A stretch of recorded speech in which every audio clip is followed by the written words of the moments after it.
Doctor Shyama Prasad Mukherjee Jammu Kashmir को भारत का पूर्ण और अभिन्न अंग बनाना चाहते थे। संसद में अपने भाषण में उन्होंने धारा 370 को समाप्त करने की भी जोरदार वकालत की। अगस्त 1952 में जम्मू कश्मीर की विशाल रैली में उन्होंने अपना संकल्प व्यक्त किया था कि या तो मैं आपको भारतीय संविधान प्राप्त कराऊंगा या फिर उस उद्देश्य की पूर्ति के लिए अपना जीवन बलिदान कर दूंगा। डॉक्टर मुखर्जी अपने संकल्प को पूरा करने के लिए 1953 में बिना परमिट जम्मू कश्मीर की यात्रा पर निकल पड़े। वहां पहुंचते उन्हें गिरफ्तार कर लिया गया। 23 जून 1953 को जेल में रहस्यमय परिस्थितियों में मृत्यु हो गई। जेल में उनकी मृत्यु ने देश को हिलाकर रख दिया था और परमिट सिस्टम समाप्त हो गया। उन्होंने कश्मीर को लेकर एक नारा दिया था, नहीं चलेगा एक देश में दो विधान, दो प्रधान और दो निशान। दोस्तों, उनके संक्षिप्त परिचय के बारे में आपको बताते हैं। अपने पुत्र की असामयिक मृत्यु का समाचार सुनने के पश्चात डॉक्टर मुखर्जी की माता योगमाया देवी ने कहा था, मेरे पुत्र की मृत्यु भारत माता के पुत्र की मृत्यु है। भारत माता के इस वीर पुत्र का जन्म 6 जुलाई 1901 को एक प्रतिष्ठित परिवार में हुआ था।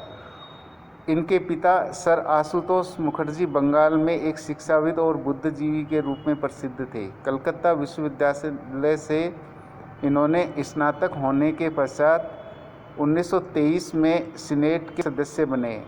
अपने पिता की मृत्यु के पश्चात 1924 में उन्होंने कलकत्ता उच्च न्यायालय में अधिवक्ता के रूप में नामांकन कराया। 1926 में उन्होंने इंग्लैंड के लिए प्रस्थान किया, जहां लिंकन्स इन से 1927 में बैरिस्टर की परीक्षा उत्तीर्ण की। 33 वर्ष की आयु में कलकत्ता विश्वविद्यालय के कुलपति नियुक्त हुए और विश्व का सबसे युवा कुलपति होने का सम्मान प्राप्त किया। श्री मुखर्जी 1938 तक इस पद को सुशोभित करते रहे।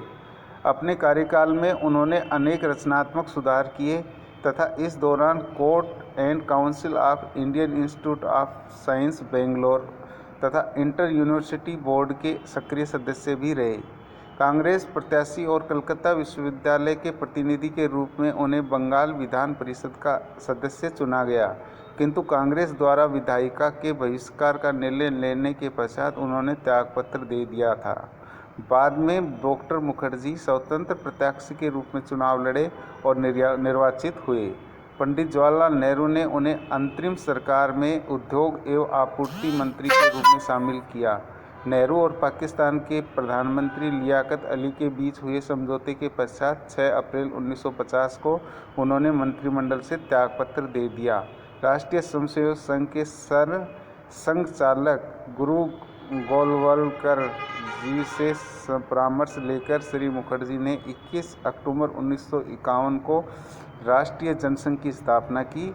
1951-52 के आम चुनावों में राष्ट्रीय जनसंघ के 3 सांसद चुनकर आए, जिसमें एक डॉक्टर मुखर्जी भी थे। तत्पश्चात उन्होंने संसद के अंदर 32 लोकसभा और 10 राज्यसभा सांसदों के सहयोग से नेशनल डेमोक्रेटिक पार्टी का गठन किया। डॉक्टर मुखर्जी भारत की अखंडता और कश्मीर के विलय के दृढ़ समर्थक थे। उन्होंने अनुच्छेद 370 के प्रावधानों को भारत के वाल्मीकिकरण की संज्ञा दी थी।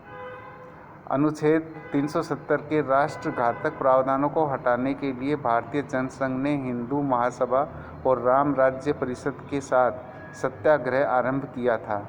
डॉक्टर मुखर्जी 11 मई 1953 को कुख्यात परमिट सिस्टम का उल्लंघन करने कश्मीर में प्रवेश करते हुए गिरफ्तार कर लिए गए थे। गिरफ्तारी के दौरान ही विषम परिस्थितियों में 23 जून 1953 को उनका स्वर्गवास हो गया। एक दक्ष राजनीतिक विद्वान और स्पष्टवादी के रूप में वे अपने मित्रों और शत्रुओं द्वारा समान रूप से सम्मानित थे। एक महान देशभक्त और संसद विशिष्ट के रूप में भारत उन्हें सम्मान के साथ याद